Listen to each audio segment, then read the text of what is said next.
जय हिंद दोस्तों, आप सभी का स्वागत है अपने YouTube चैनल जीके रडार पे। मैं आर के सर आप सभी का स्वागत करता हूं। आप लोग अच्छे होंगे, ये मुझे पूर्ण विश्वास है। आइए तो बिना समय गवाए ही आज मैंने आप लोगों के लिए बहुत ही अच्छा कंटेंट लेकर आया हूं, जो कि आगामी जो भी परीक्षाएं होने वाली है उसमें आपको 2 नंबर फिक्स कर देगा।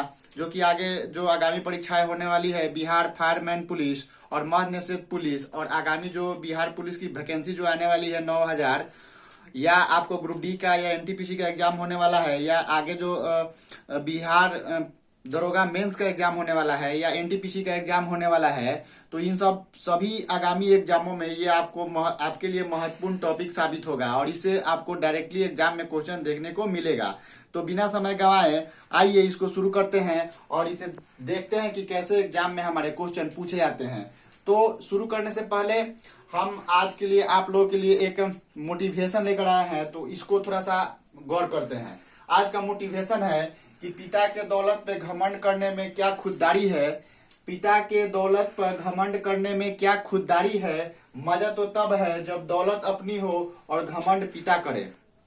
तो दोस्तों, इस बात को ध्यान में रखना है कि दौलत अपनी बनानी है, अपने पिता या अपने भाई या अपने रिश्तेदारों के जो दौलत है उस पर घमंड नहीं करना है। अपना जो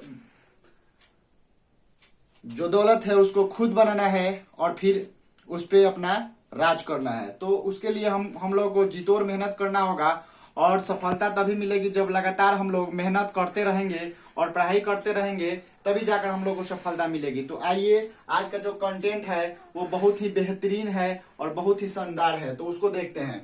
तो ये ऐतिहासिक ग्रंथ है जिससे हमें भारतीय इतिहास के बारे में जानकारी प्राप्त होती है। यहाँ के राजा कैसे होते थे, यहाँ के शासन व्यवस्था कैसी होती थी और फिर लोग यहाँ पे कैसे जीवन यापन करते थे, उनके बारे में ये ऐतिहासिक ग्रंथ से हमें जानकारी मिलती है और इससे हमारे एग्जाम में डायरेक्टली क्वेश्चन एग्जाम में पूछे जाते हैं। तो आइए इसको देखते हैं कैसे एग्जाम में क्वेश्चन पूछते हैं। तो फर्स्ट जो मैंने लिखा है पुराणों की संख्या, तो हमारे इतिहास में पुराणों की संख्या 18 है। तो दोस्तों इसको याद रखना है, पुराणों की संख्या कितनी है? 18 है। दूसरा जो क्वेश्चन है, सबसे पुराना पुराण।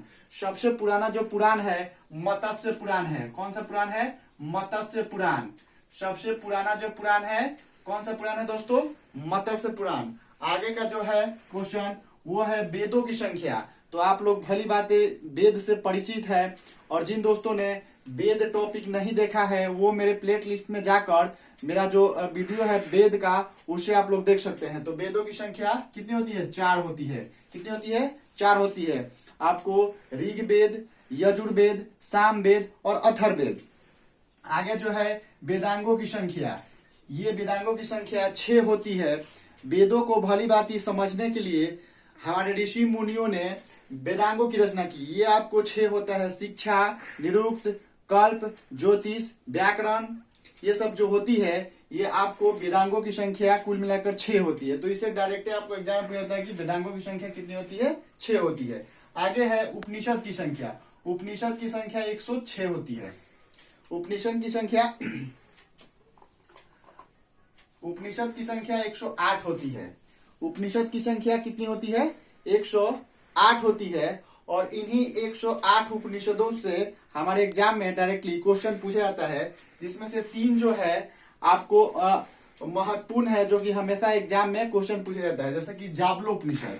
ये जापलो उपनिषद है, इसमें 4 आश्रम के बारे में जानकारी मिलती है। कितने आश्रम है?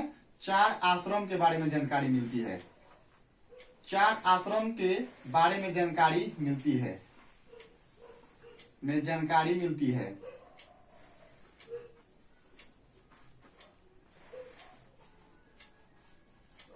4 आश्रम के बारे में जानकारी मिलती है। तो डायरेक्ट आपसे पूछेगा कि 4 आश्रम का उल्लेख किस उपनिषद में है? तो जाबलो उपनिषद। दूसरा है मुंडूकोपनिषद। मुंडूकोपनिषद से जो भारत का राष्ट्रीय वाक्य है सत्यमेव जयते, ये यहीं से लिया गया है।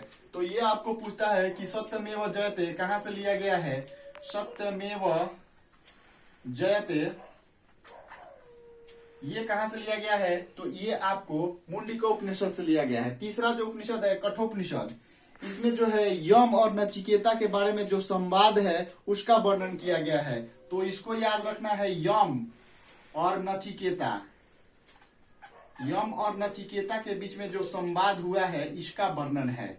आगे है महाकाव्य। महाकाव्य की संख्या 2 होती है, आप लोगों को पता ही है, रामायण और महाभारत। मत्स्य पुराण, ये मत्स्य पुराण जो मैंने लिखा है इससे आपको आंध्र सतवाहन वंश की जानकारी मिलती है। कौन सी वंश की? आंध्र सतवाहन। आंध्र सतवाहन वंश के बारे में जानकारी मिलती है। तो डायरेक्टली आपसे क्वेश्चन पूछा जाता है कि मत्स्य पुराण जो है किस वंश से संबंधित है, तो ये आपको आंध्र सतवाहन वंश। उसी तरह वायु पुराण जो है ये आपको गुप्त वंश से संबंधित है। ये किस वंश से संबंधित है? गुप्त वंश से संबंधित है। आगे सब इन सब वंशों को हम लोग एकाएक करके पढ़ेंगे। जो विष्णु पुराण होता है ये आपको मौर्य वंश से संबंधित है। मौर्य वंश, तो ऐसे डायरेक्टली पूछा जाता है कि विष्णु पुराण का संबंध किस वंश से है, तो मौर्य वंश से है। आगे मैंने लिखा है संस्कृत व्याकरण की प्रथम पुस्तक, ये आपको थी अष्टाध्यायी। कौन थी दोस्तों? अष्टाध्यायी। अष्टाध्यायी इसको लिखा था पाणिनि ने। पाणिनि ये संस्कृत व्याकरण की सबसे पुरानी पुस्तक थी या प्रथम पुस्तक थी। ये इसका नाम था अष्टाध्यायी और अष्टाध्यायी को लिखा था किसने? पाणिनि ने। आगे है सबसे पुरानी स्मृति। तो ये जो सबसे पुरानी स्मृति थी मनुस्मृति थी। तो दोस्तों मैं थोड़ा सा आप लोगों को जानकारी के लिए बता दूं कि स्मृति किसे कहते हैं। तो बाद में जितने भी विद्वान आए उन्होंने वेद, पुराण, ठीक है, और आपको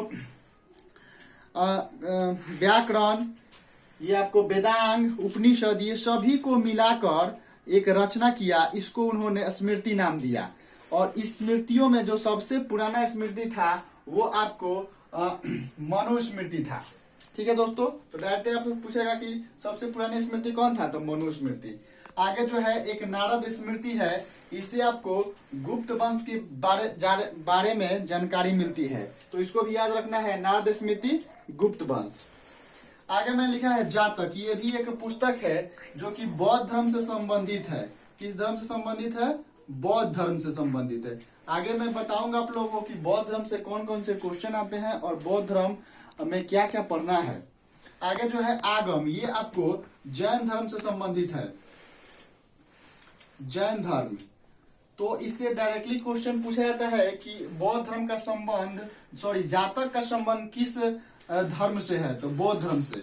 आगम का संबंध किस धर्म से है, तो जैन धर्म से। उसके बाद अर्थशास्त्र है। अर्थशास्त्र जो है ये कौटिल्य, इसी को विष्णुगुप्त